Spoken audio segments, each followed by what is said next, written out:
자, 오늘 인공지능 용어 기초 네 번째 자연어를 좀 할 건데, 자연언어를 좀 보고 자연어 처리를 좀 이해를 해야 되는데, 자연어가 솔직히 힘듭니다.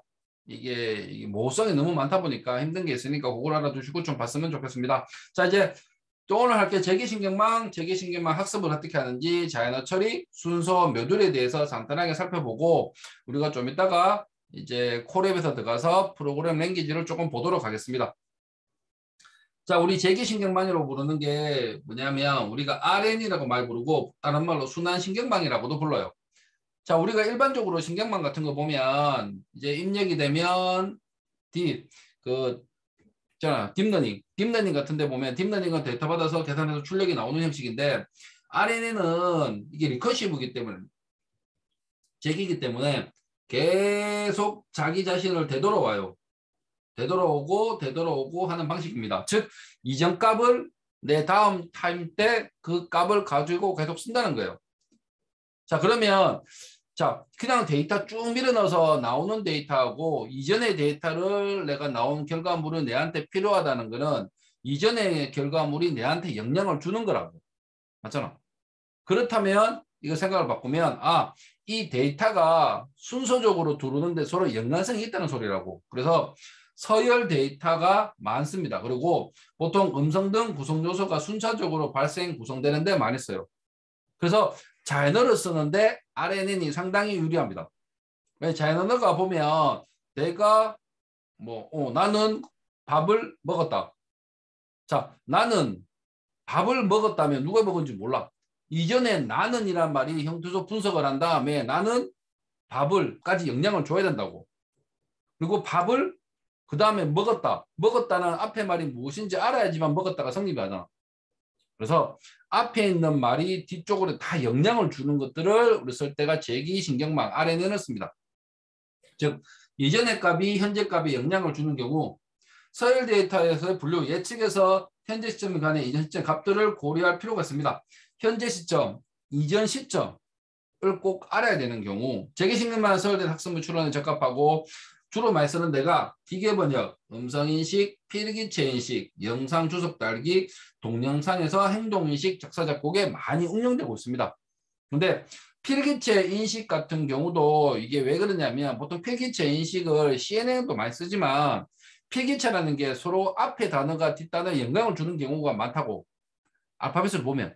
그렇기 때문에 앞에 있는 어체를 보면 뒤에 있는 말을 유추할 수가 있어.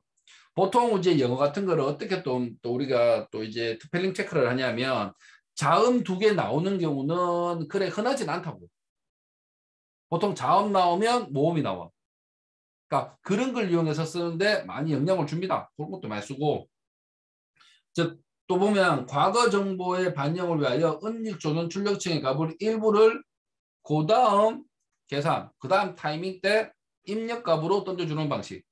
자, 그래서 쉽게 생각할 거는 이전의 값이 지금 내한테 영향을 준다는 거예요. 그러면 어떻게 해서든지 이전의 값들을 내가 받아와야 하는 방법만 고민하면 돼. 일반적인 룰은 똑같을 거야. 그러니까 입력받고 출력인데 내한테 영향을 줘야 되기 때문에 그러면 지금 값이 내 다음 값에 영향을 주는 그냥 값만 던져주면 안 되겠지. 반영하는 가중치가 또 생길 거야. 그러면 이때까지 우리가 많이 봤던 거에서 변화가 있다고 생각되는 거는 지금 이전 시간에 나온 결과물이 다음 시간에 주는 값과 그 값을 반영하는 가중치. 요것만 더 추가될 뿐이야. 나머지 루틴은 거의 비슷해. 그러니까 그거를 생각하시고 좀 봤으면 좋겠습니다. 그래서 재기신경망의 동작을 보면 이제 그림을 요 그림이 내가 보기에는 전부 핵심적인 그림입니다. 여기 전부 답니다. 자, 입력을 받아서 RNN을 거치고 출력이 나와. 자, 출력이 나오면 이 출력값이 땡 하고 하도록 나는 형태소 분석에서 나 더하기 는 이래서 분석을 했어. 그래서 의미는 나중에도 분석하겠지. 다른 루틴을 거쳐서. 그러면 나는이라는 말이 뒤에 말에 분명히 영향을 줘야 돼. 우리 문장이라는 거는 주어, 동사, 목적어 형태이기 때문에 서로 간에 앞에 말에 영향을 받을 수밖에 없다고. 그래서 중요한 게 다음 말에 전달을 해줍니다. 갑자기 손이 왜 손이 가독 전달을 해줘요. 이런 식으로 돌아가는 게 재기신경망이에요.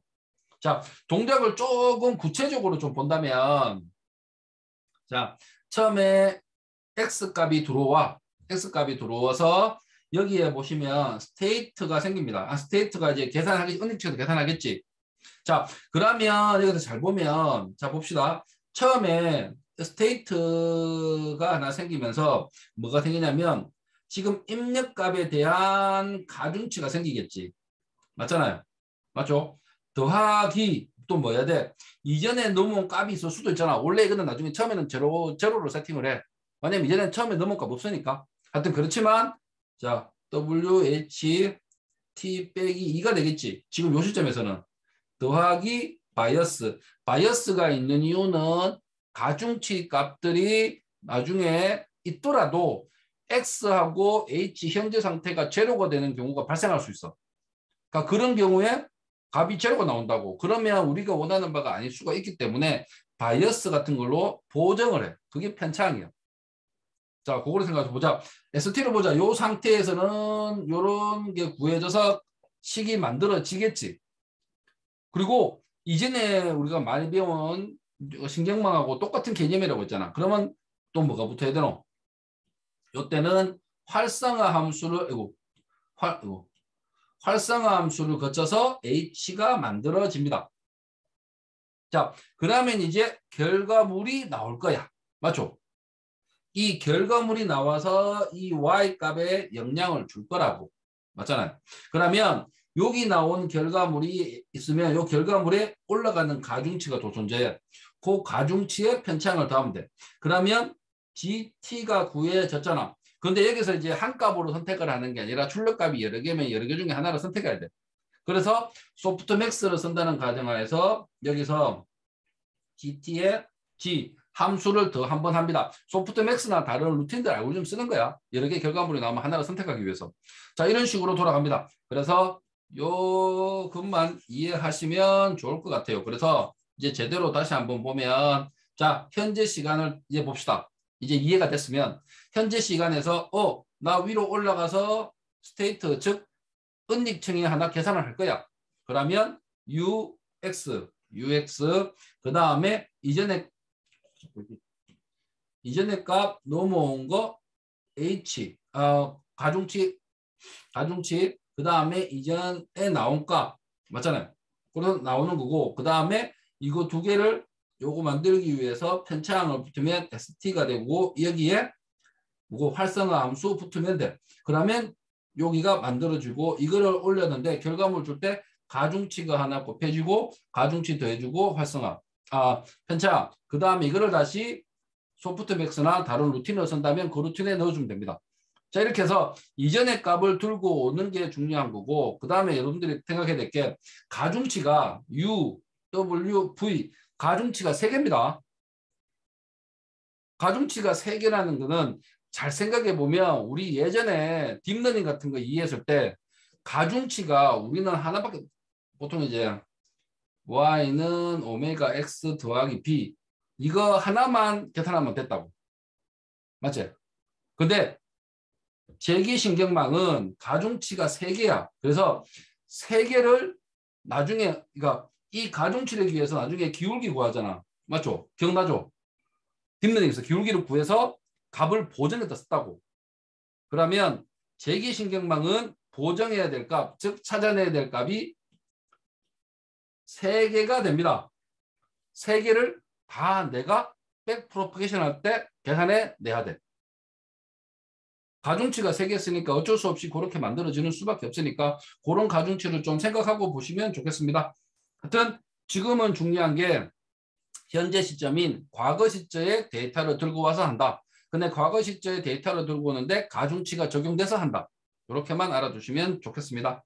자, 그리고 이제 제기신경망에서 형태가 여러 가지 형태가 있는데 이거 보통 많이 나오는 게 A, B, C, D 형태가 좀 있습니다.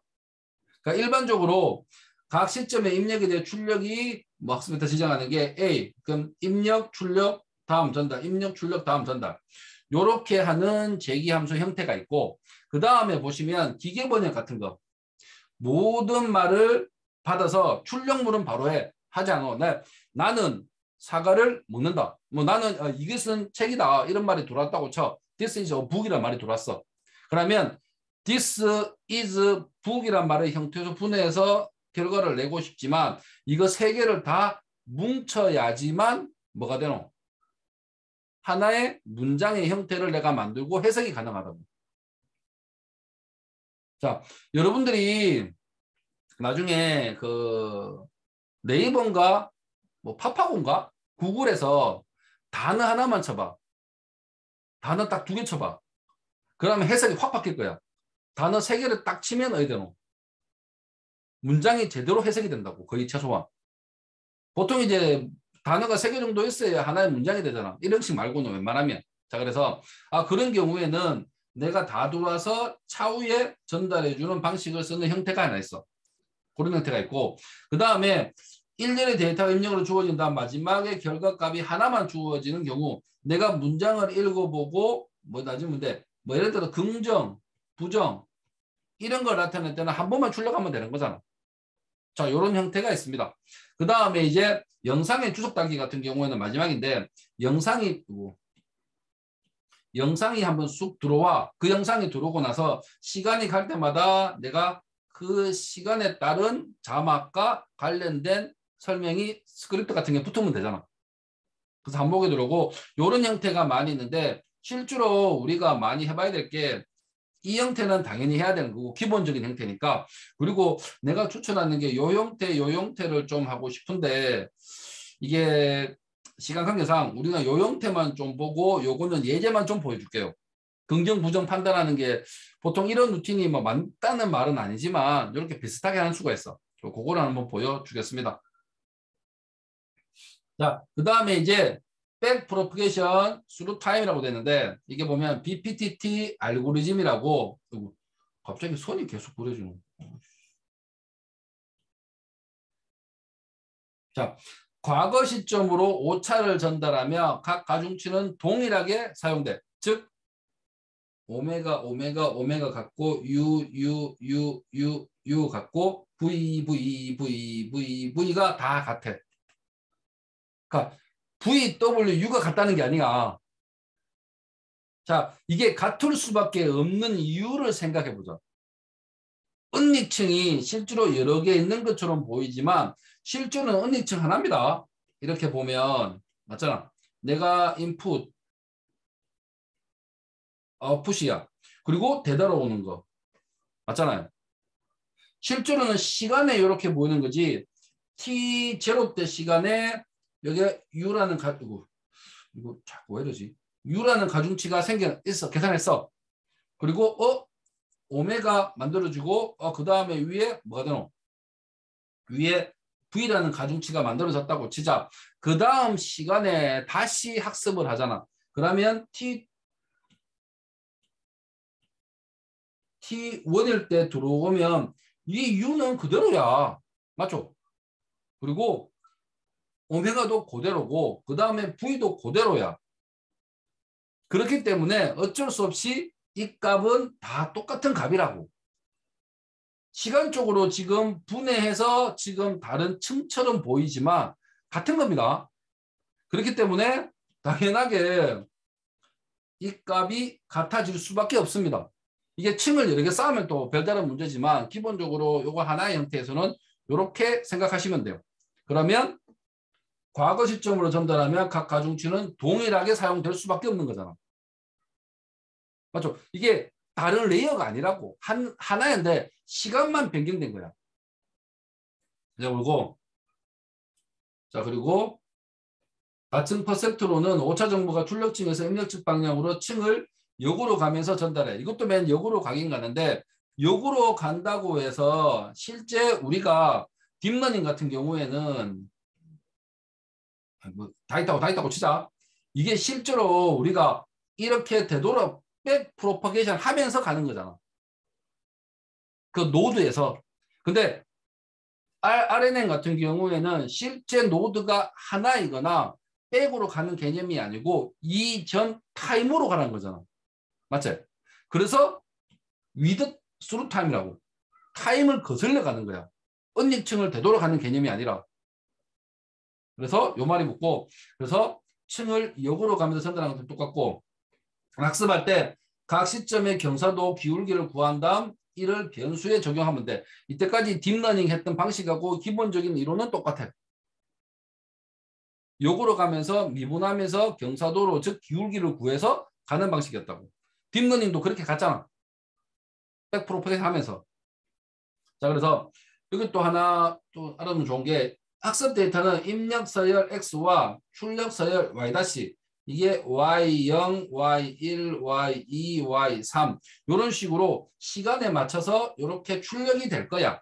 그리고 여기서 E가 뭐냐면 E는 오차입니다. 에러, 오차예요. 실제 나온 값과 우리가 원하는 값, 목표값을 가자 목표값을 뺀 오차야. 학습을 하니까 가중치를 맞추기 위해서 오차값이 있어야겠지. 그 오차를 말한다고.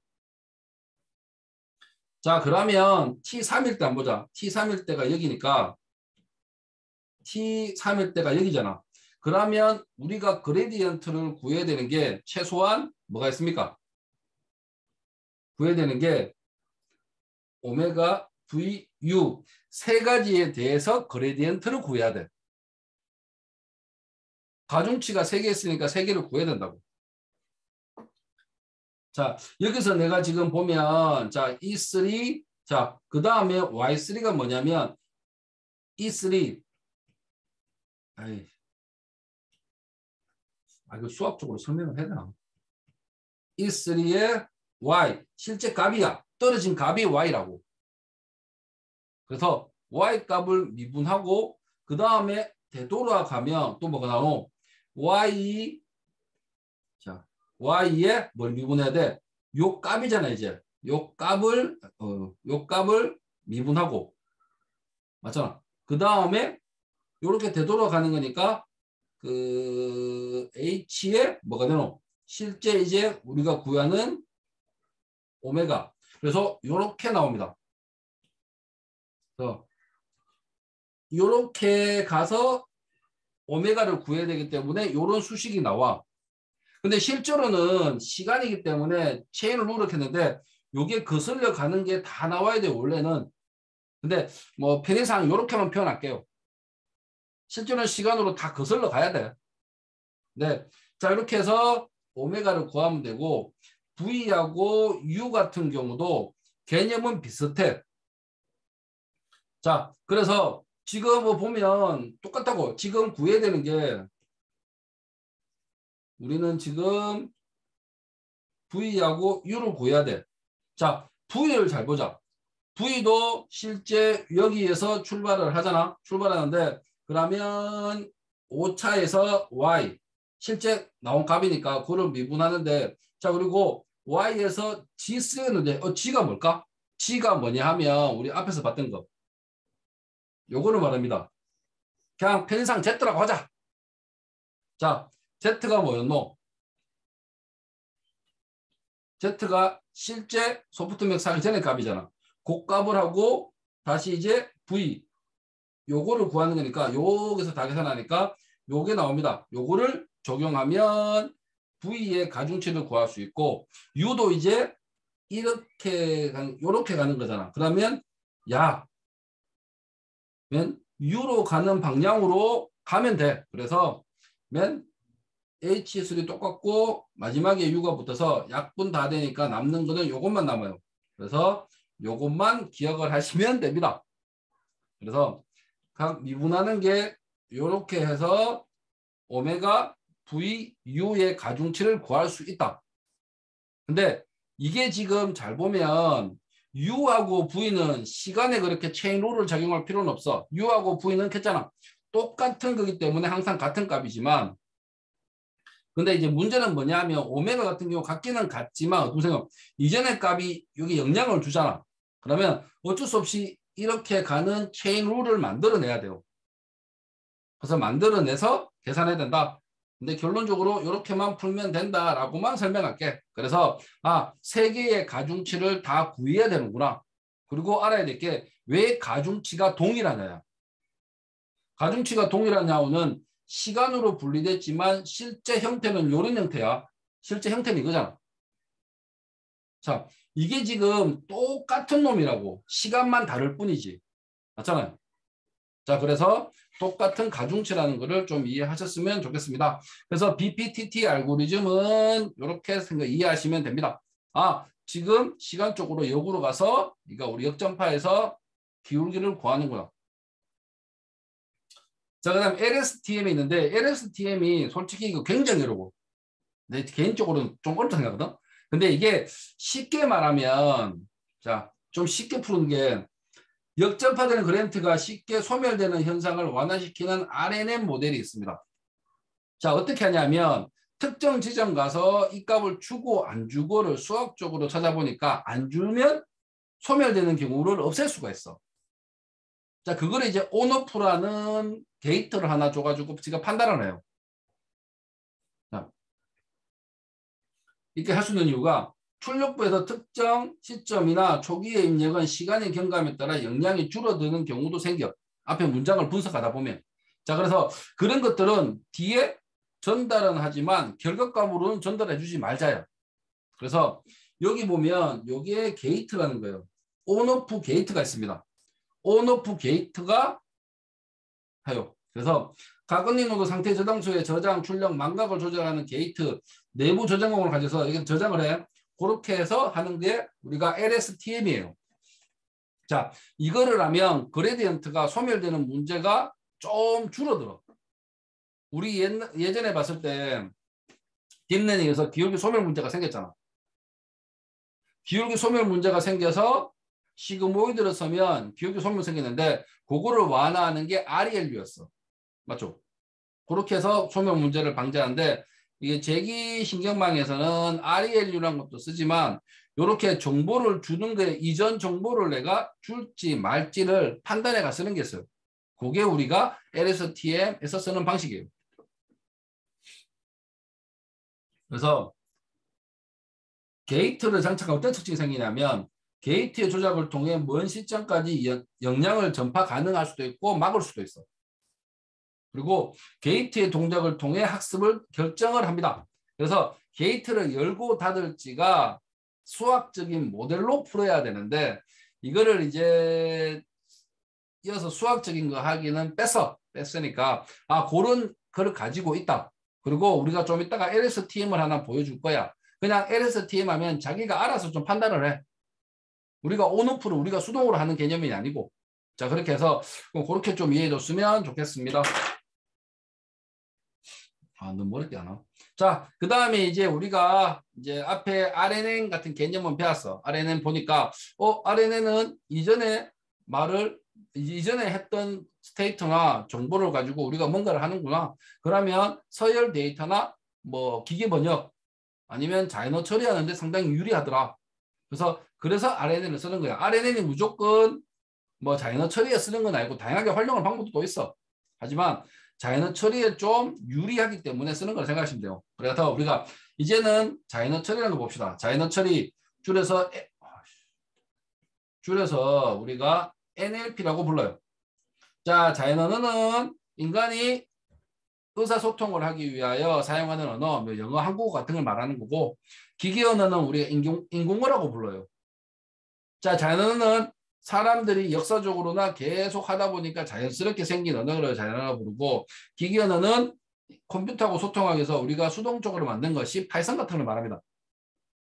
그리고 자연어 처리를 잠깐 봅시다. 컴퓨터를 이용하여 사람의 자연어를 분석하고 처리하는 기술이 우리가 자연어 처리입니다. 근데 실제로 처리하는 기술은 상당히 고난이도라서 우리는 분석 전까지만 좀 거의 할 거예요.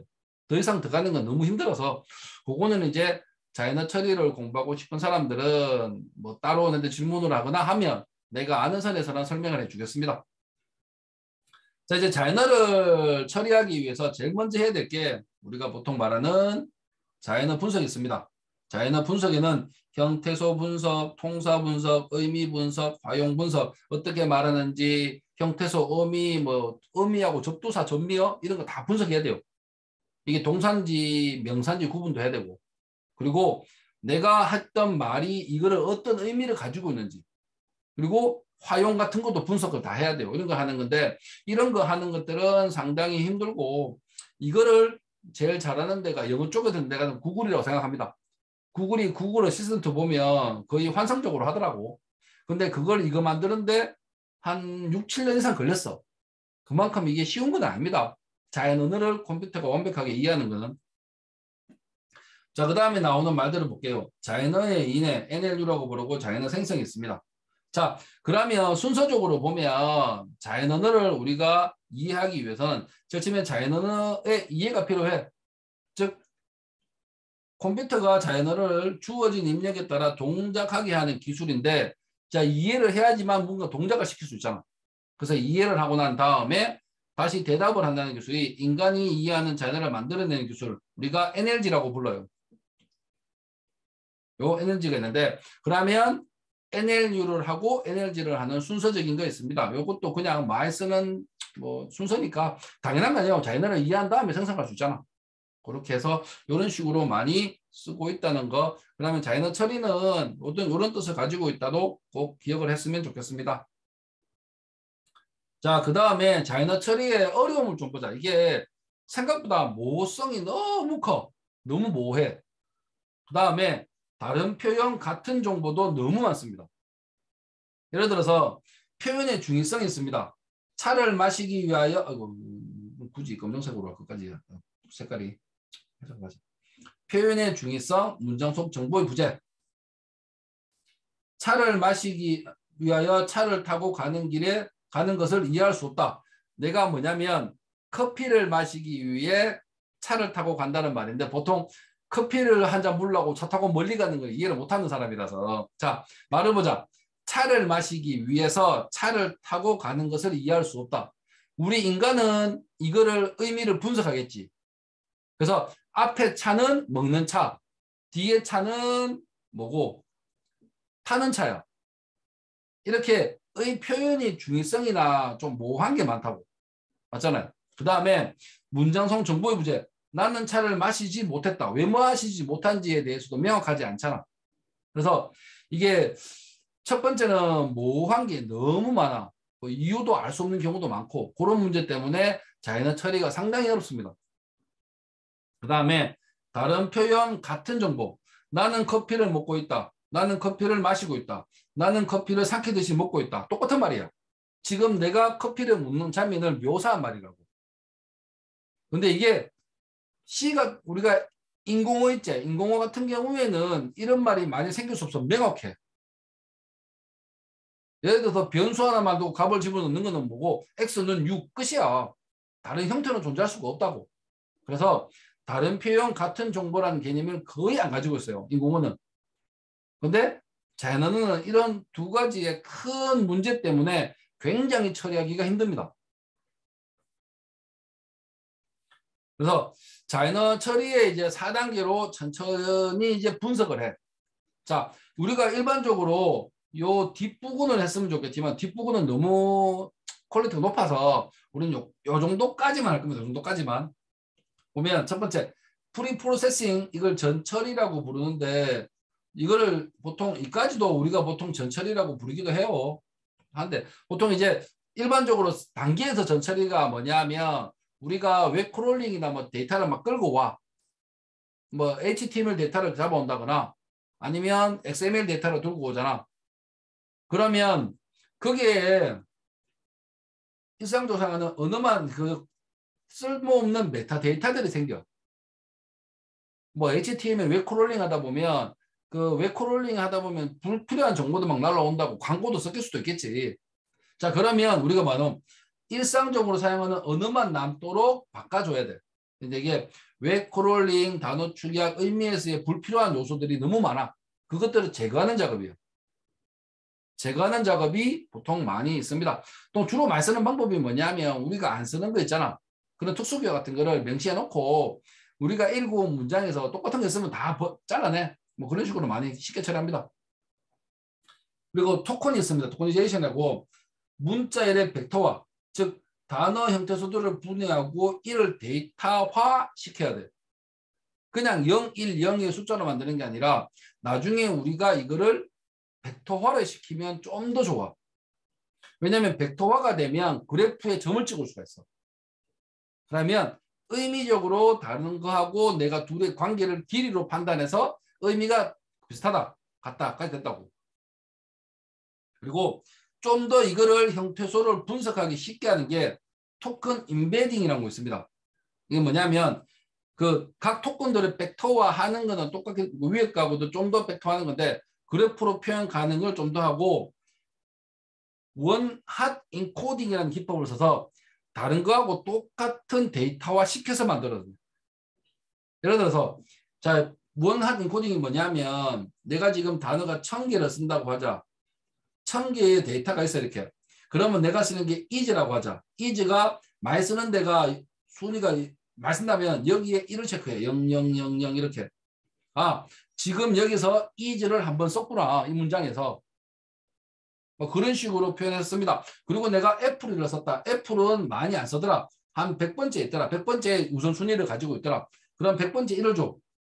그러면 애플 is king. 킹이라고 하면 뭐고 아 킹이라는 단어는 여기에 80번째 있더라. 1, 1 이렇게 하면 요게 지금 벡터화를 한 거야. 토큰 임베딩이야 이제. 단어를 임베딩이 아니라 각 토큰들을 벡터화해서 문장 자체를 만들 수도 있고 자, 그 다음에 이제 만들어낸 방법이 다큐멘트 임베딩 해가지고 말 뭉치들을 벡터화 자연언어 처리 딥러닝에서 학습을 할 수 있는 개념으로 딱 밀어넣기 전 상태를 만들어줘. 저렇게 해서 4가지 정도가 있는데 이게 의미가 요새는 막 분류하기 힘들어서 여러분들에게 프리프로세싱, 토큰 요 정도 개념만 알아주셔도 무방합니다. 자, 최소한 프리프로세싱하고 문자들을 나누는 걸 할 거예요. 그래서 실제 프로그래밍을 보시면 좀 더 쉽게 이해가 될 거예요. 자, 그래서 이제 소스를 한번 보면서 할 건데 처음 볼 거냐면 데이터를 모으는 과정에서 생긴 문자들의 전처리가 있는데 이거는 삭제하는 거야. 쓸모없는 데이터들. 뭐 데이터 불고 오면 이런 거 있을 거잖아. 뭐 아이고 손이 뭐 계속 생기네. 데이터를 불러오다 보면 이렇게 태그가 있는 거지. 문장이 막 있고 태그가 있는 것들이 있어. 이렇게 설명하기. 자, 요런 것들은 뭐 얘들아 날려야 돼. 해석은 나올 필요 없다고. 맞잖아. 자, 이렇게 하는 작업을 접수한 거고 그 다음에 한글을 토큰 단위 이야기에서는 이제 원래 한글부터 보던 이게 내가 한글은 내가 일부러 매도를 좀 보여주려고 그 다음에 토큰을 분리하고 맞춤법 검사를 하고 문단을 분리하고 형태소를 우리가 측정해야 돼. 어떤 형태소를 가지고 있는지. 자, 이런 것들을 순서대로 한번 보시면서 하시면 좋겠습니다. 그래서 한글 토큰이 지원하는 게 파이코 스페이싱, 파이코 스페이싱 그리고 스펠, HJ 스펠 모듈, KSS 그 그늘파하고 이런 것들이 이제 주어진 형태가 있어요. 요 모듈을 불러와서 한번 해보는 걸 해볼 거예요. 그래서 요까지가 간단하게 이론적인 면을 했고 요거를 여러분들이 좀 보면서 내 바꾸는 게 있는데 그거 바꿔서 다시 한번 보겠습니다. 자, 이제 잠깐만. 네, 이제 콜앱을 띄워야 돼서.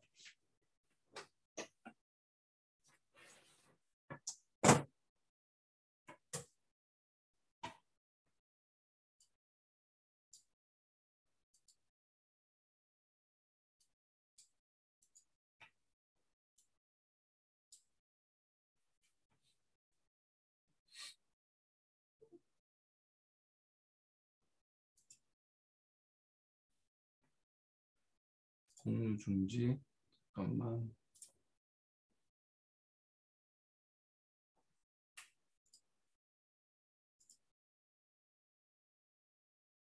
자, 공유됐죠?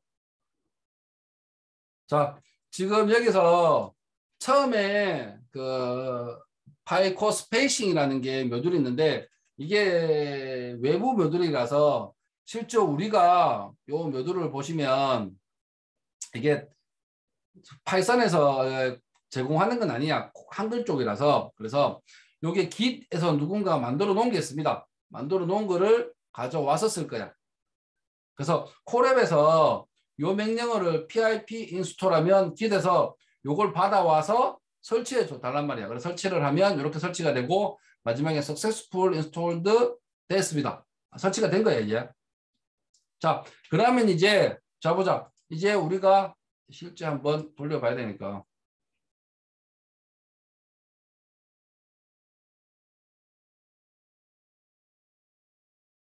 갑자기 왜 이래 느려?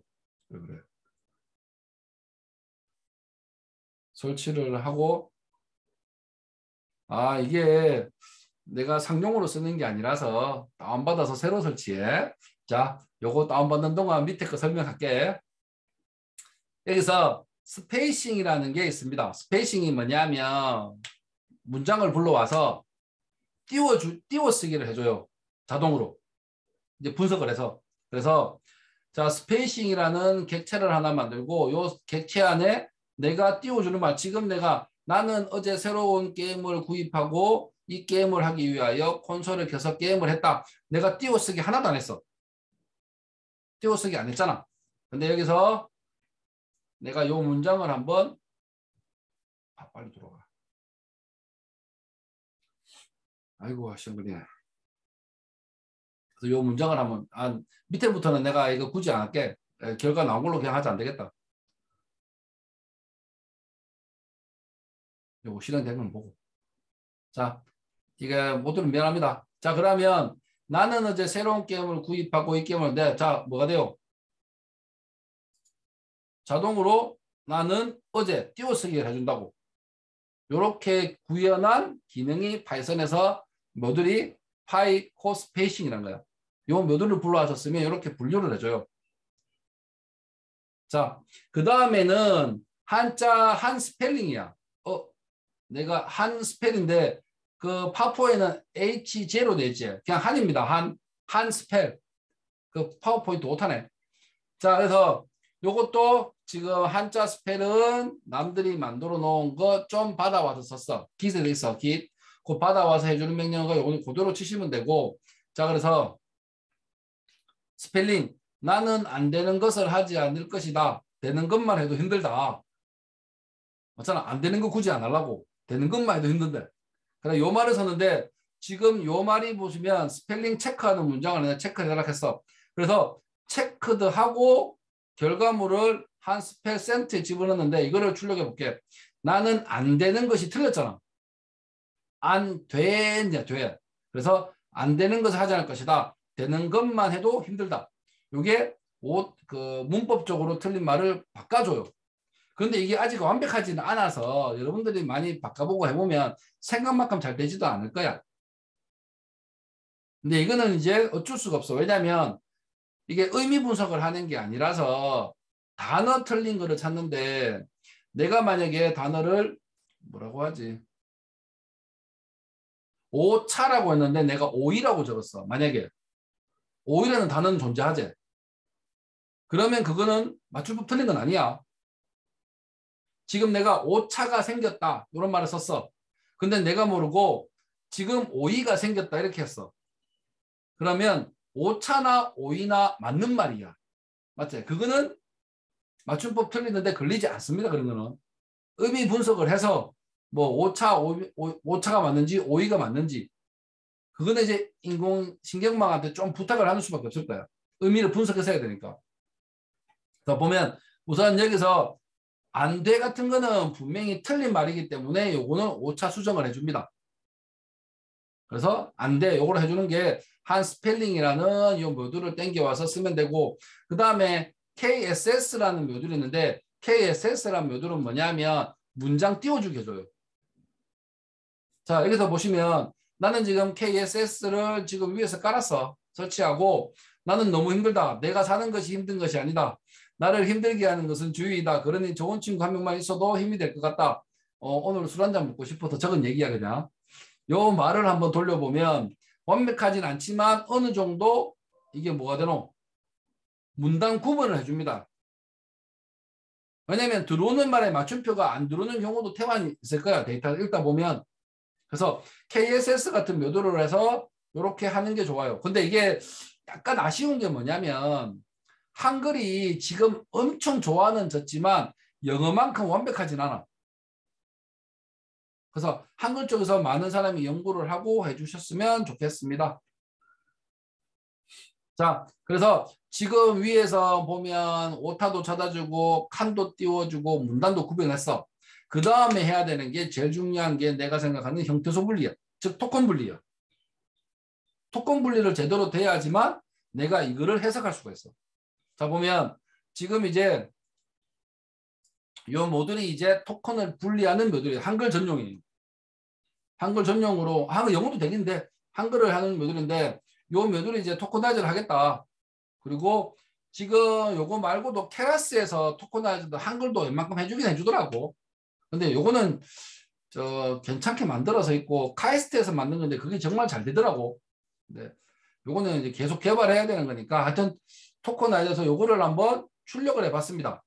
출력을 해보니까 나 이거 너니 전미어가 하여튼 그런 식으로 모든 토큰을 다 구분시켜줘. 자, 이렇게 토큰을 구분시켜주면 이제부터 여러분들이 의미 분석하고 이제 프로그램을 신경망으로 짜야 돼. 근데 그 단계까지는 우리가 가긴 힘들어. 그래서 우리는 요 단계까지만 할 겁니다. 더 이상 넘어가는 거는 진짜 너무나 많은 내용이라서.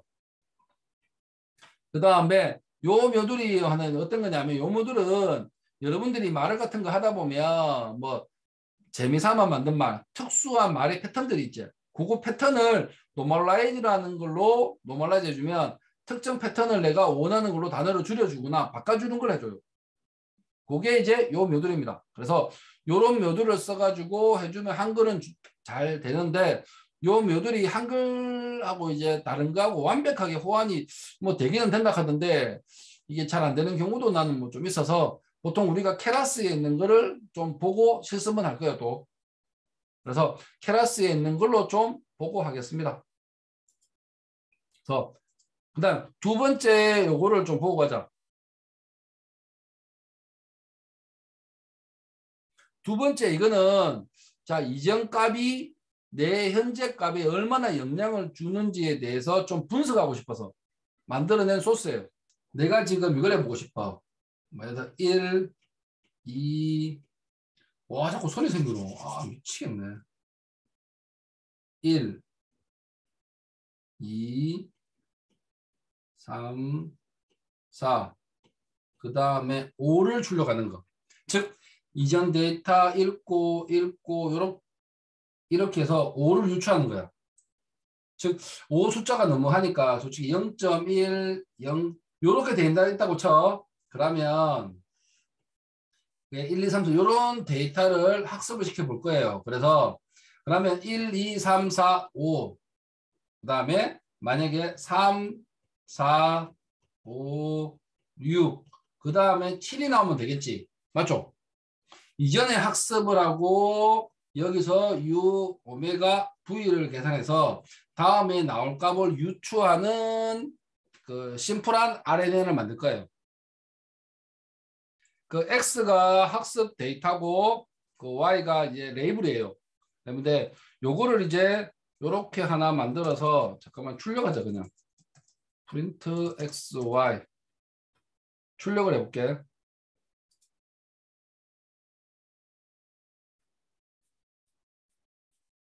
출력을 하면 1000개. 너무 많다. 와, 잘못했네. 미안하다. 자, 데이터가 어떻게 만들어지냐 하면 좀 볼게 위에 가서 너무 많이 만들었다. 1000개 너무 많다. 근데 이게 1000개 정도 돼야지 학습이 제대로 되더라고. 어이씨, 뭐 하네 이거. 너무 많이 만들었다. 저기 쭉 가자.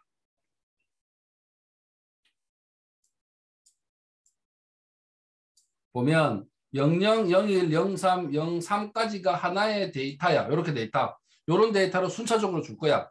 그래, 이런 데이터가 들어가면 답이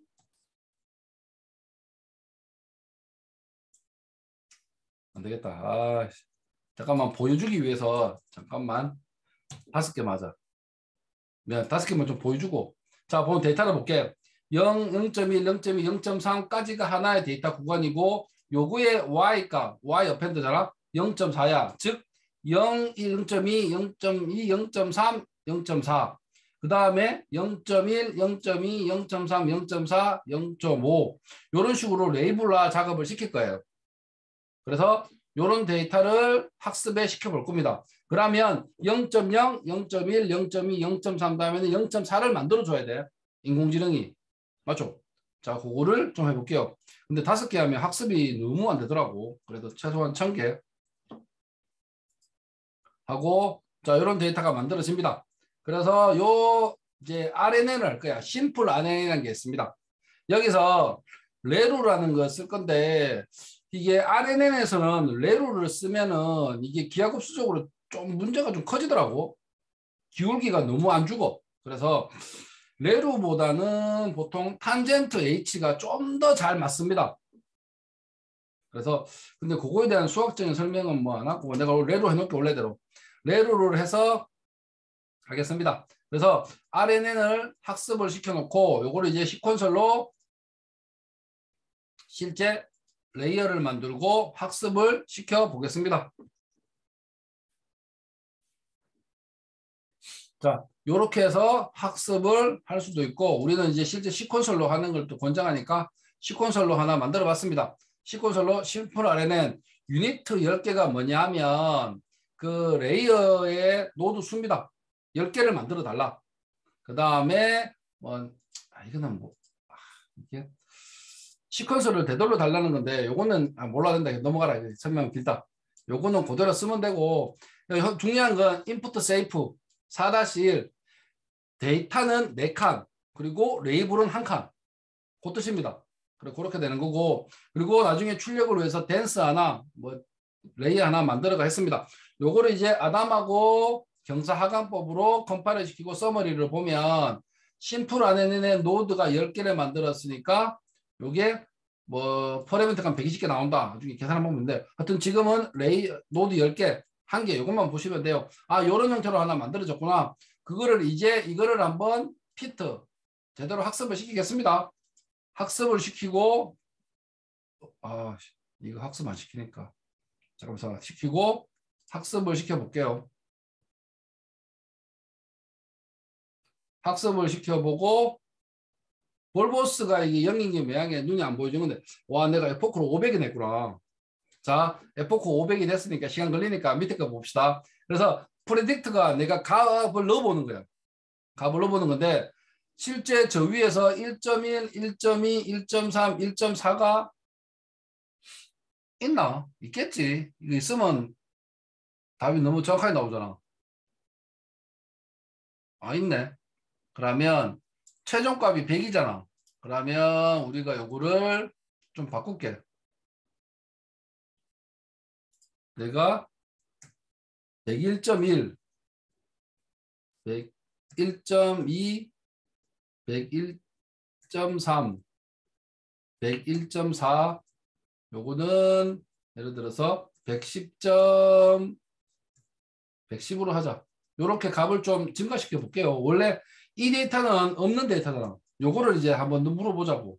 자, 지금 요거 2개 데이터는 있는 데이터가 아니라 없는 데이터입니다. 맞죠? 아까 위에서 내가 만드는 걸로 보니까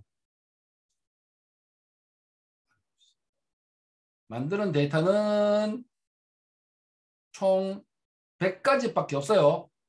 99.9, 100, 101, 102까지 만들었습니다. 그리고 103이라는 게 입력 학습에 쓰였어요. 자, 그리고 이제 이거를 한번 값을 넣고 학습을 시켜보니까 마지막에는 103이 나와야 되죠. 마지막에 103이 아니라 97 나오네. 이거 학습 더 시켜야 되나? 값 너무 적은데. 한번 돌려보겠습니다. 자, 이게 데이터 값이 좀 많이 빗나갑니다. 자, 이게 내 생각에는 학습을 더 시켜야 될 것 같아. 학습을 더 시키면 좀 답이 맞아질 거예요. 근데 약간 틀리긴 하지만 원래는 101.5가 나오면 좋지. 근데 97 나오고 98이 나왔어. 정확도가 조금 떨어지긴 합니다만은 이런 루틴으로 돌아가는 게 RNN이에요. 자, 요게 답이 좀 틀렸지만 좀 더 학습시키면 맞아질 거라고 생각합니다. 이거 에포크를 내 생각에는 이게 에포크 있잖아? 어디 갔노? 에포크를 보통 한 3,000? 하면 얼추 맞아질 거야. 3000 정도 하면. 이게 생각보다 저번에 내가 학습을 정말 많이 했잖아. 보통 이제 인공지능에서 100번, 200번은 거의 학습이 잘 안 되더라고. 보통 많이 하는 게 1000번. 10,000번 정도 돌려보면 얼추 이 값이 좀 맞아질 거야. 맞아질 거야. 그렇게 해서 한번 해보는 걸 추천하고, 시간 관계상 내가 10,000번까지는 못 해보고 딱 500번만 했는데 아이 안 되네. 이게 값이 원래는 101점 얼마가 나오면 좋은데 97밖에 안 나와서, 그래도 얼추 100까지는 쫓아가는 것 같잖아. 그래서 좀 어느 정도 맞는 걸로 쳐주자. 억지스럽지만 여기 좀 어쩔 수 없어.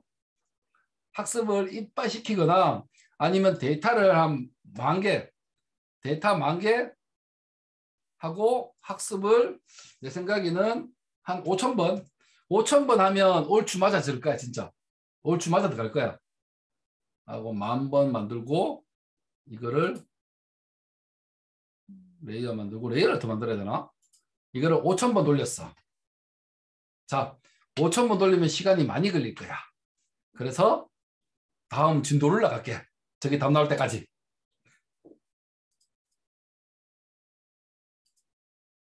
자, 학습시키고 있고. 자, 이제 한번 실제로 이제 케라스를 이용해서 문장 분석하는 거 한번 해볼 겁니다. 해볼 거니까 그거를 한번 보고 합시다. 이 계산할 때까지 좀 시간이 많이 걸리니까 요거 진도 나갈게. 지금 여기서 이제 케라스에서 보면 텐서플로우가 있고, 이제 옛날에 1.0 때는 텐서플로우 안에 케라스를 불렀는데 요즘 케라스를 따로 부르거든. 2.0 때부터는. 자, 그래서 지금 이제 넘파이 불렀고 케라스의 텍스트, 시퀀스, 모델 이런 것들을 불러가지고 돌려보겠습니다. 지금 내 텍스트가 뭐냐면, 자, 처음에 나는 돈을 모아서 인생 드라마인 나의 아저씨 대본집을 샀다. 아, 정말 샀거든. 그래서 요 말을 한번 분석해 볼 거야. 요 말을 분석해서 케라스의 프로프트 텍스트, 텍스트 워드 시퀀스에서 워드 순으로 뭐고 형태소를 분류해 달라는 거야. 시퀀스 맞게. 그래서 보면 나는, 그러니까 형태소가 이제 워드 시퀀스야. 형태소 나 더하기 는이 아니고. 그래서 보면 나는 한 단어, 돈을 큰일 났다. 모아서 인생 드라마인 나 이제 대본 샀다. 여기 하나씩 분류해 주는 게 텍스트 투 워드 시퀀스예요.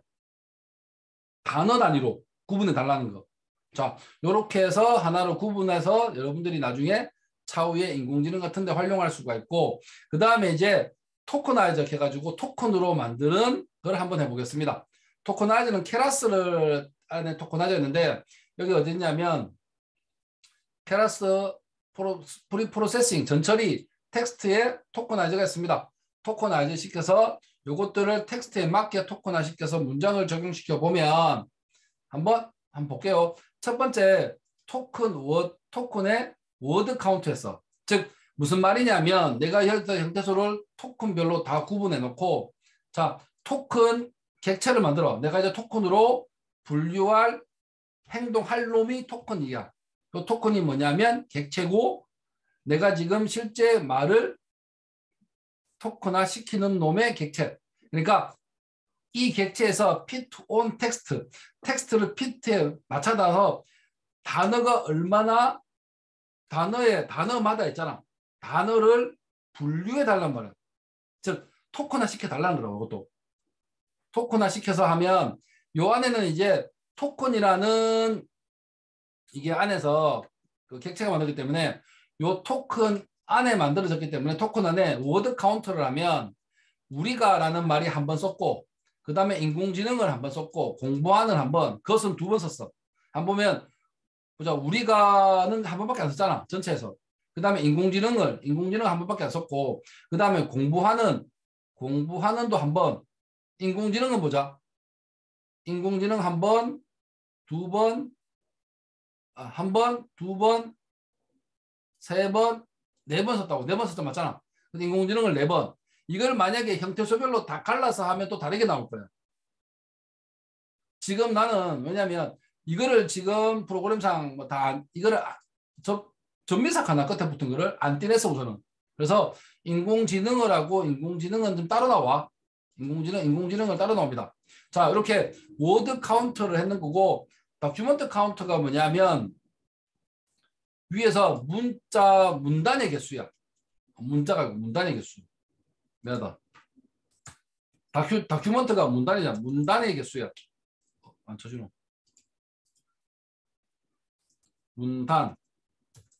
문단에 자꾸 안 쳐진다. 오씨.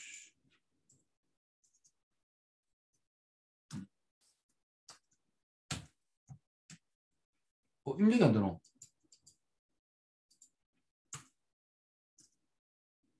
안 되겠다. 다큐멘트의 개수야. 무섭다. 이렇게 할게. 다큐멘트 개수, 문단의 개수입니다. 문단이 출력하는 거고, 그 다음에 워드다 해가지고, 실제 여기서 보시면 인공지능을 하나, 우리가 1, 2, 3. 여기 잘 보면 뭐 같아?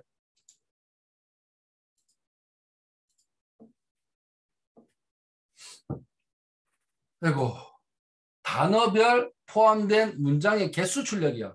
자, 보자. 인공지능은 문단 3개에서 하나만 포함됐어. 인공지능을 한 번이잖아. 그리고 모델은 말고 있다. 있다는 어딨노? 있다 하나, 둘이제. 있다는 2개 있다고 2개. 2개의 문단에 포함된 거를 밝혀주는 거야. 이거를 나중에 의미 분석에서는 다 써야 돼. 그래서 이렇게 뜻을 분류하는 게 중요한 거고, 그 다음에는 제일 중요한 게 워드 인덱스라는 개념이 있습니다. 이게 뭐냐면 말 쓴 단어를 인덱스를 앞으로 당겨줘요. 크게 하는 게 아니라 인덱스를 앞으로 만들어줘. 그래서 지금 제일 말 쓴 단어가 뭔데? 인공지능이 3이잖아. 그래서 인공지능이 제일 1순위로 왔어. 말 쓴 단어 순으로 만들어줘, 이거를. 그래서 나중에 우리가 의미 분석을 할 때, 화형 분석할 때 정말 많이 쓰는 단어, 방법 중에 하나야. 내가 좋다라는 말이 굉장히 좋다라는 말을 분석했어. 좋다는 말이 엄청나게 많이 썼어. 그러면 전체적인 감정은 뭐라고 판단할 수 있노? 아, 좀 긍정적이구나라고 판단하는 거라고. 간단한 것 같지만 실제로 그렇게도 판단해. 만약에 싫다라는 말이 엄청나게 인덱스가 높아. 너무 높다는 말이 아프고 났다는 뜻이야. 그러면 싫다는 말이 많이 나왔다는 뜻은 좀 부정적인 말이라고. 이 문단 자체가 좀 부정적인 문단이다. 이렇게 해서 뉘앙스를 파악을 해. 그래서 요거 여기에 있던 방법들이 많이 쓰는 것들이니까 꼭 봤으면 좋겠습니다. 자, 그리고 이것들을 이용해서 이제 하나의 프로그램으로 학습을 시켜보겠습니다.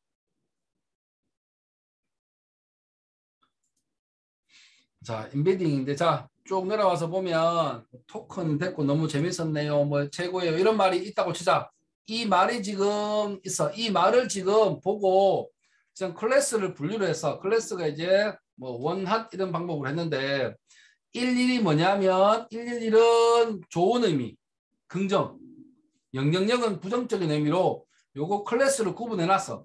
구분해 놓고 토커나이즈하고 토큰 인덱스하고 시퀀스하고 찍어보면 너무가 인덱스가 너무가 뭐고 처음에 뭐고 1번이니까 토큰 인덱스를 한번 찍어봤어. 찍어보고 그 다음에 야 이거를 얼마나 텍스트 투 시퀀스라 해가지고 내가 지금 위에서 쓴 인덱스 있잖아. 그게 어떻게 쓰였냐. 그래서 토큰에가 너무가 1, 재밌네가 2, 최고예요 3, 참 4, 잘 5, 만든 6 이런 식으로 말 단어 자체를 이제 벡터화 시킬 거야.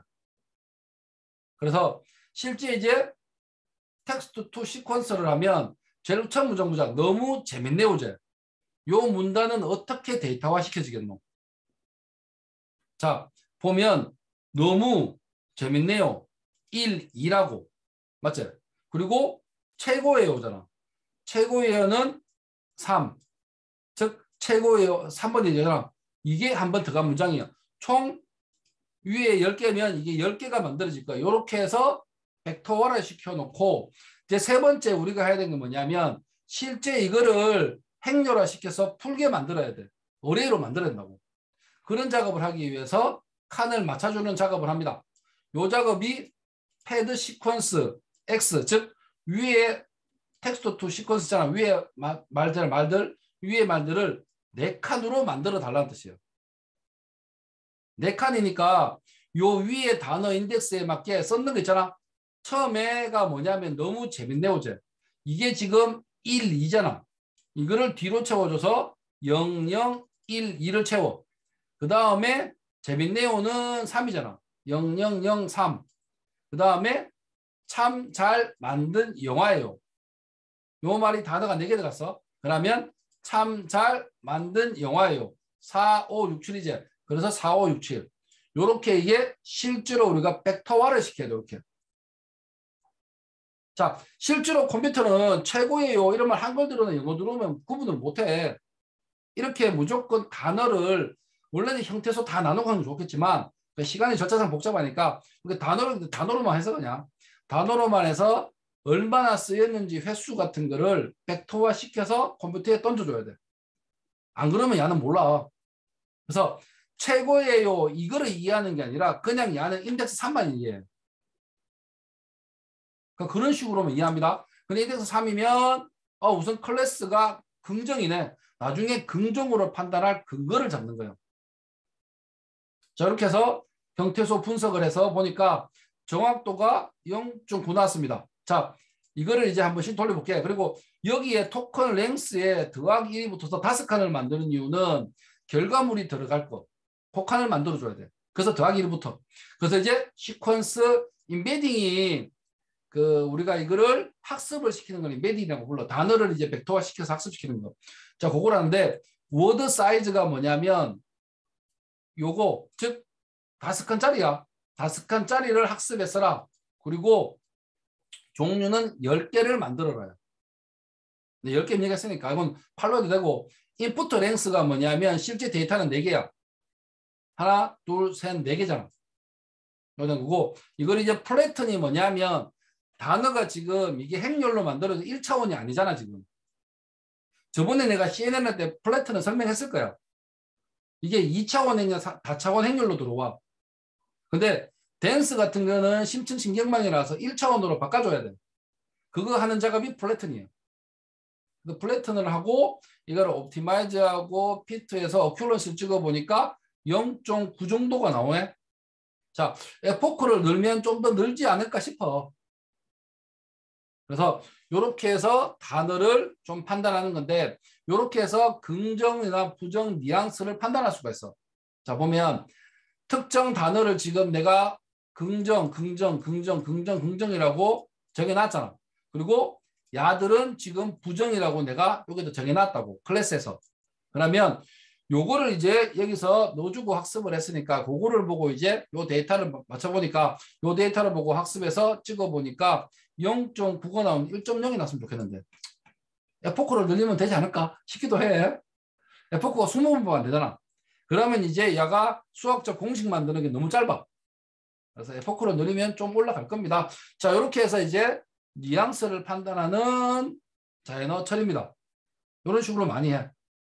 그래서 실제 보면 부정적인 단어, 긍정적인 단어 얼만큼 쓰였나를 가지고 판단을 많이 합니다. 자, 이게 좀 조금만 더 쉽게 설명하면 여기서 보면 가보자. 지금 내가 4, 5, 6, 7, 4, 5, 6, 7이 참 잘 만들어져. 그러면 4, 5, 6, 7은 인덱스가 전부 다 클래스에서 1인 부류야. 그러면 4, 5, 6, 7에서 4, 5, 6이 한번 쓰고 10, 20이 쓰였다고 치자. 만약에 새로운 문장이 들어왔는데 그러면 뭐라고 판단하겠노? 얘는 긍정으로 판단해. 그러니까 그런 식으로 뉘앙스가 많이 쓴 단어를 기준으로 판단하는 게 우리 보통 쓰는 RNN입니다. 이렇게 보시면 됩니다. 그래서 지금 RNN에서 간단하게 문장을 좀 분석하는 거를 해봤고 그 다음에 LSTM을 할 건데 LSTM도 거의 비슷할 거예요. 자, 아직까지 돌아가고 있습니다. 이거는 지금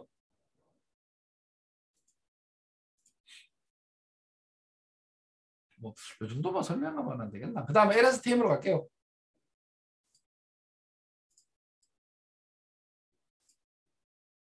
자, 언제 끝날지 모르겠습니다, 이거. 근데 이거를 이 정도 돌려야지 좀 얼추 맞아져. 진짜로.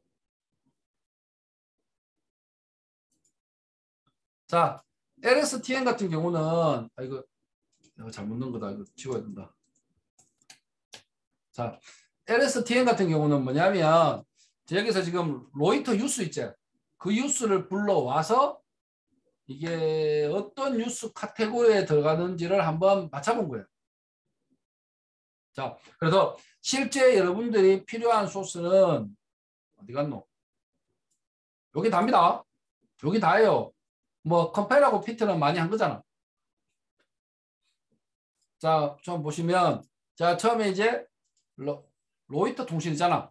거기서 워드 넘버 1000개, 1000개의 단어를 가지고 오겠다. 즉 기사를 몇 개인지는 모르겠지만 1000개의 단어를 가지고 오겠다는 거예요.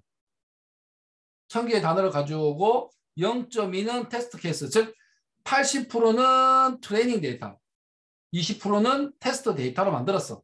그래서 요 X 트레인, Y 트레인, X 테스트, Y 테스트에 값을 집어넣겠지. 지가 스플릿해서 넣고, 자 이제 카테고리를 하나 만들어줘야 되는데, 카테고리가 이게 한 개를 더 추가했나? 자, 카테고리가 지금 몇 개 나올지는 모르겠지만 카테고리 한 개를 더 만들었어. 더 만들었고, 요거에 대한 설명은 내가 해야 돼. 지금 요거는 넘어가자. 더하기를 한 이유를 내가 설명을 해야 돼. 우선 중요한 거 요거 맞아. 카테고리 이거 1 안 집어넣어도 돼. 이거는. 자, 우선은 카테고리, 우리가 할 거는 카테고리 그리고 X 트레인, Y 트레인이 몇 개인지만 한번 살펴볼게. 요거를 한번 돌려보면, 자, 1번에 카테고리가 46개야. 카테고리가 46개고 기사가 러닝 데이터가 8,900개, 테스팅 데이터가 2,246개를 불러왔습니다. 불러오고 야를 이제 트레인 데이터가 진짜 학습이 하게끔 바꿔줘야 돼. 자, 바꿔줘야 되는데 이게 시퀀스, 패드 시퀀스 하면 아까 우리 패드 시퀀스가 뭐고 실제 우리가 학습을 할 수가 있게 벡터 길이를 맞춰주는 거예요. 그래서 아까 우리 했던 것 중에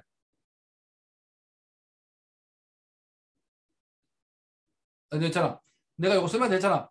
서로 다른 길이가 데이터니까 이게 학습을 하는데 행렬이 안 맞잖아. 맞죠? 패드라는 게 뭐냐면 그 공데이터 같은 거 비슷하게 생각하면 돼. 패딩이라고 많이 부르기도 하고. 그래서 그러면 이 위에 있는 분석된 데이터를 4칸으로 해라. 즉 그래서 하나, 둘, 셋, 넷, 4개의 원소를 가지는 데이터로 만들어 달라는 소리예요. 그리고 여기서 기사를 100개 단위로 100개의 단위로 잘라 달라는 거예요. 100개 단위로 득득 들어가겠다는 기사가 들어가겠다는 거지.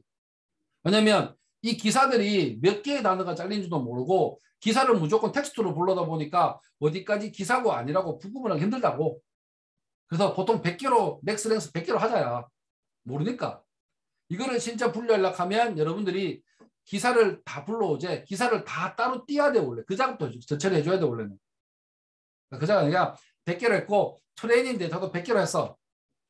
내가 한 번에 판단할 문장이 100개의 단어로 된다. 보통 기사가 많아봤자 단어가 100개더라.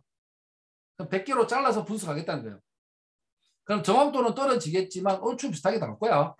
그 다음에 Y 트레이닝, Y 테스트인데 이게 up to categorical 하는 게 옛날에 기억나요? one hot encoding을 만들어주는 거예요. 그 단어가 있고 없고를 판단시켜주는 거. one hot encoding은 내가 여러 번 얘기했을 거야. 이게 벡터로 하는 게 제일 좋은 방법이잖아. 예를 들어서 내가 지금 A라는 게 있어. A, B, C가 있어. 근데 내 데이터가 A가 있어. 그러면 1, 0, 0 이런 식으로 만들어주는 게 원핫 인코딩이야. 그 데이터가 있으면 1로 체크해줘라 그냥. 없으면 0. 그렇게 원한 인코딩으로 만들어줘야지만 학습이 됩니다. 그리고 시퀀설, 인베딩에서 단어를 1000개, 불로 단어를 1000개, 기사당 단어 수는 100개씩 해서 요거를 문장을 하나 만들고 이렇게 단위를 만들어 인베딩에서. 그 다음에 LSTM을 돌릴 거예요. LSTM이 뭐냐 하면 아까 내가 말했던 거 기억나나? 게이트가 있어가지고 기울기 문제가 생겼을 때 LSTM 하면 게이트가 열고 닫고를 알아서 해줘. 그래서 기울기가 이상하게 바뀌는 경우를 최대한 억제시켜줘. LSTM이. 그 알고리즘을 돌렸습니다. 딴 거 바뀌는 거 없고 요거 한 줄만 집어넣으면 끝이야. 아까 우리가 LSTM 봤을 때는 복잡해질 수 있었지만 자동적으로 지가 알아서 알고리즘상 돌아가는 게 LSTM 요거 하나만 하고 나중에 컴파일 피트에서 정확도를 찍어보니까 정확도가 0.6986밖에 안 나오네. 좀 낮네. 정확도가 좋진 않지만 이게 기사별로 구분한 게 아니라 이 카테고리를 넣어주는 거야. 46개의 카테고리를 보고 내가 100개 단위로 단어를 잘라서 의미를 분석해봐. 분석해보고 의미 분석은 아니지. 그냥 그러니까 단어의 분석만 할 거야. 단어의 분석을 해서 이게 지금 어떤 카테고리의 기사다. 그거를 선택해 주는 문제라고. 선택해줘서 해보니까 정확도가 0.6986, 70%밖에 안 나오네. 근데 이게 왜 그러냐면 생각이 딱 드는 게 그것 때문인 것 같아. 100개 했을 때 하나의 기사가 뚝딱 하나의 기사별로 했으면 좋겠지만 단어만 쭉 들고 오다 보니까 100개로 자르면 카테고리가 2개가 겹치는 거 있을 거고 맞잖아. 어떤 기사는 단어가 50개야. 근데 A 카테고리고 B 카테고리는 또 70개야. 그러면 100개씩 잘랐을 때 요 A, B라는 기사가 동시에 다 하나의 데이터로 들어가 본다고. 그러면 이게 A인지 B인지 카테고리 구분하기 힘들잖아. 맞죠? 그런 오류가 조금 있을 거야. 그러면 이거를 전처리 단계에서 기사별로 잘라주는 게 제일 좋겠지. 그러면 이게 정확도가 95% 이상은 갈 거야. 근데 그런 작업은 안 했으니까 정확도가 그래 높지는 않습니다. 높지는 않고 0.9로 나오면 이 정도면 얼추 좀 잘한 거라고 생각은 해. 얼추. 자, 그 다음에는 오차값을 이제 그래프로 만드는 겁니다. 이거 여러분들까지는 그냥 그래프 만든 겁니다. 그래프를 만들어 보니까 로스율이 조금씩 떨어지기 시작해서 에포크가 17.5니까 에러율이 1. 몇 대로 떨어지네. 맞죠? 그래서 정확도가 이렇게 떨어진다. 근데 테스트 데이터가 그렇지만 그 트레이닝 데이터셋은 계속 떨어지고 테스트 데이터도 계속 떨어지니까 학습을 좀 더 하면 정확도가 좀 더 올라가지 않을까 싶어. 지금 이게 에포크를 몇 번 했노? 에포크를 20번밖에 안 했네. 한 요거를 4, 50번 하면 좀 더 많아지지 않을까? 한번 40번 해보자. 40번.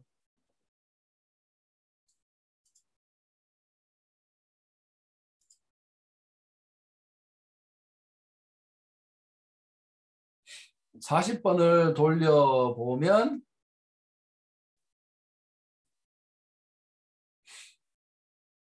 자 이제 한참 후에 답이 나올 거야. 자 지금 인공 자연 언어 처리는 이 정도 수준을 밖에 못합니다. 우리 좀 수준에서는. 그래서 시리 같은 거나 빅스비 같은 거를 원하는 그런 사람들한테 미안하겠지만 그까지는 너무 힘들어.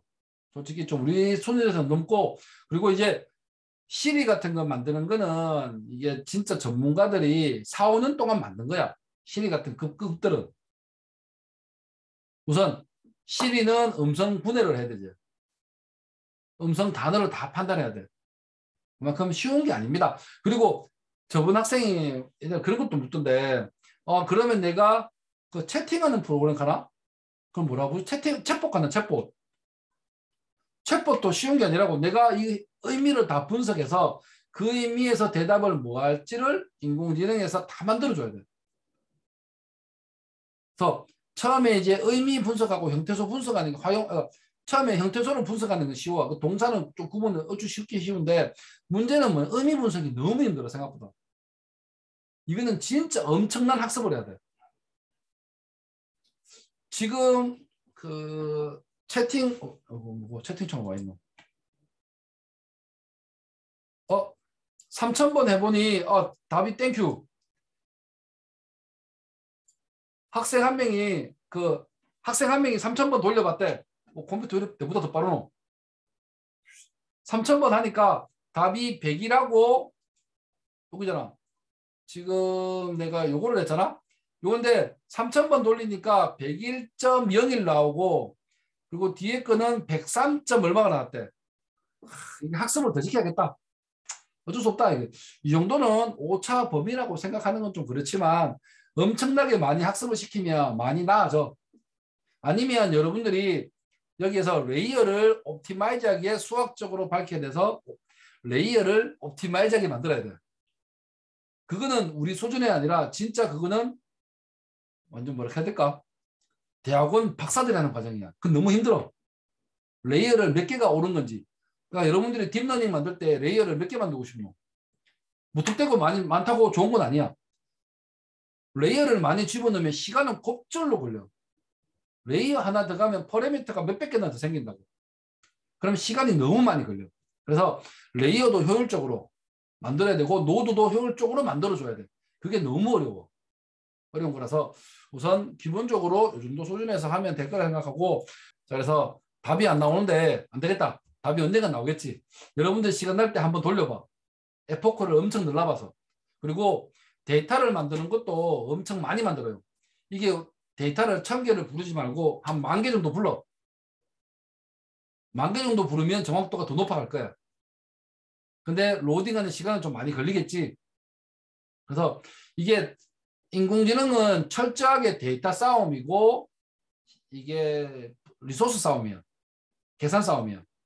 그래서 이거 두 개가 완벽하게 안 되면 인공지능은 좀 발전이 어렵습니다. 지금 우리가 본 거 복잡한 거 아닌 것 같은데도 에포크 조금만 누르니까 엄청 느려지잖아. 맞죠?